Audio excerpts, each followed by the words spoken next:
الحمدللہ رب العالمین والصلاة والسلام علی خاتم النبیین اما بعد فاعوذ باللہ من الشیطان الرجیم بسم اللہ الرحمن الرحیم الصلاة والسلام علیک یا رسول اللہ وعلی آلک واصحابک یا حبیب اللہ الصلاة والسلام علیک یا نبی اللہ وعلی آلک واصحابک یا نور اللہ۔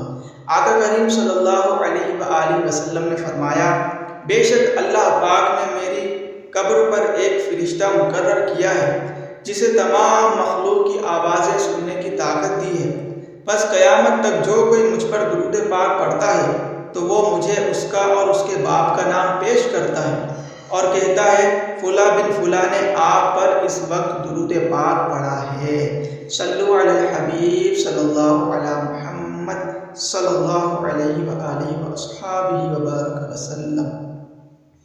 مسجد نبوی شریف میں مشرقی جانب حضور صلی اللہ علیہ وسلم تشریف فرما ہے۔ یہ وہی حجرہ مبارکہ ہے جسے مسجد نبوی شریف کی پہلی بار تعمیر کے وقت ہی حضور صلی اللہ علیہ وسلم کی رہائش کے لیے تیار کیا گیا تھا، اور یہیں ام المؤمنین سیدہ عائشہ صدیقہ رضی اللہ عنہا تقریباً 9 سال تک اپنے سرتاج نبی پاک صلی اللہ علیہ وسلم کے پاس رہیں۔ اسی بنا پر اسے حجرہ عائشہ بھی کہتے ہیں۔ گارے اور مٹی سے بنی دیواروں اور کھجور کی ٹہنیوں اور پتوں کی چھت پر مشتمل مختصر رقبے کا یہ گھر شاید اس وقت مدینہ پاک کی سادہ ترین عمارت تھی۔ اس مکان عالی شان کی چھت شریف کی بلندی انسانی قد سے 1 ہاتھ یعنی تقریباً آدھا گز سے زیادہ بلند تھی۔ بعد میں اس کے اطراف میں ایسے ہی حجرے دوسری امہات المؤمنین کے لیے ایک کے بعد دوسرے بنائے گئے۔ علامہ شیخ عبدالحق محدث دہلوی رحمۃ اللہ علیہ فرماتے ہیں، بعض مکانات جرید نخل یعنی کھجور کی صاف ٹہنیوں کے تھے، ان کو کمبل سے ڈھانپا ہوا تھا اور دروازے پر بھی کمبل کے پردے تھے۔ تمام مکانات قبلے کی طرف اور مشرق و شام کی جانب تھے۔ مغرب کی سمت کوئی مکان نہیں تھا۔ بعض مکان کچی اینٹوں کے بھی تھے۔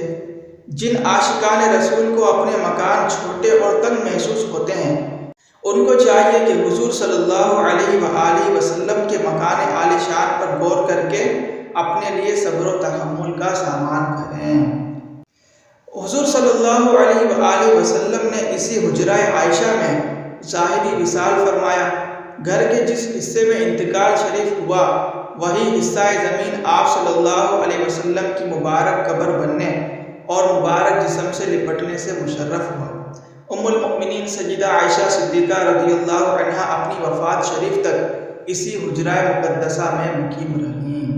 مسلمانوں کے پہلے خلیفہ حضرت ابو بکر صدیق رضی اللہ عنہ کا جب انتقال شریف کا وقت آیا تو آپ نے وصیت کی کہ میرے جنازے کو مدینے کے تاجدار صلی اللہ علیہ وسلم کے مبارک روضے کے پاک در کے سامنے رکھ کر عرض کرنا، یا السلام علیک یا رسول اللہ ھذا ابو بکر بالباب، یعنی یا رسول اللہ صلی اللہ علیہ وسلم ابو بکر حاضر دربار ہے، اگر دروازہ پاک خود بخود کھل جائے تو اندر لے جانا، ورنہ جنت البقیع میں دفن کر دینا۔